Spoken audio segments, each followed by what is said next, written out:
سب کی سلامتی ہو۔ میرا نام پلوشا سیمویل ہے اور آج ہم خدا کے کلام سے سیکھیں گے۔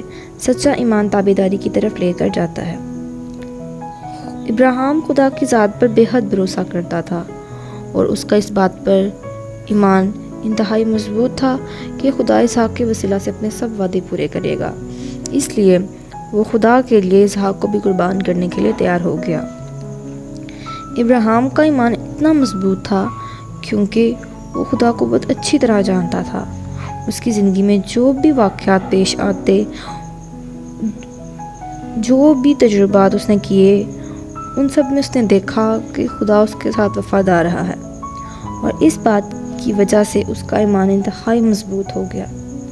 اسی ایمان کی وجہ سے ہی اپنے ساتھ جانے والے دو نوجوانوں کو اس نے یہ بتایا کہ وہ عبادت کے بعد واپس آئیں گے، یعنی اسحاق اور یعقوب دونوں واپس آئیں گے۔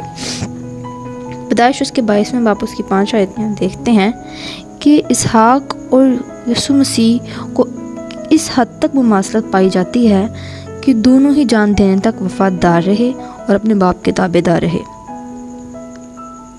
اسحاق اس وقت تک کافی بڑا ہو چکا تھا اور وہ اپنے باپ کی بات ٹال سکتا تھا یا مرضی کو انکار کر سکتا تھا کہ میں نے قربان نہیں ہونا۔ یسوع جو کہ مجسمہ خدا تھا، فلپیوں کے نام پر رسول کا خط اس کا 12واں باب اس کی 8ویں آیت میں لکھا ہے، اور انسانی شکل میں ظاہر ہو کر اپنے آپ کو پست کر دیا اور یہاں تک فرمانبردار رہا کہ اس لیے بھی موت گوارا کی۔ اسحاق نے انگلیاں اٹھا کر پہاڑ پر چڑھا، اور ہم دیکھتے ہیں کہ یسوع بھی اپنی صلیب اٹھا کر گیا تاکہ اس پر اپنی جان کو قربان کرے۔ دونوں ہی کو لکڑی پر لٹکایا گیا۔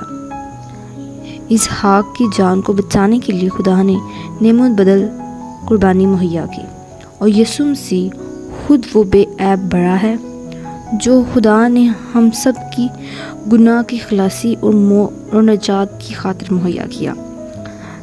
جب اس وقت ابراہیم نے خدا کے حکم کے مطابق اسحاق کو قربان کرنے کا فیصلہ کیا تو اس کے ذہن میں تو اسحاق اسی دن قربان ہو چکا تھا، اور اس کے ذہن کے مطابق وہ مر چکا تھا۔ لیکن جب 3 دن کے بعد اسحاق کو قربانی کرتے وقت خدا نے اسے روکا اور قربانی کے لیے ایک مینڈا مہیا کیا، تو ابراہیم کو ایسا محسوس ہوا جیسے 3 دنوں کے بعد اس کا مردہ بیٹا جی اٹھا ہے۔ بالکل اسی طرح ہم دیکھتے ہیں کہ یسوع مسیح بھی صلیب پر قربان ہونے کے تیسرے دن مردوں میں سے جی اٹھا۔ اسی طرح اسحاق سب قوموں کے لیے برکت کا باعث ہے۔ اسی طرح خداوند یسوع مسیح بھی اس زمین کی سب قوموں بلکہ ہر انسان کے لیے برکت کا باعث ہے۔ آمین۔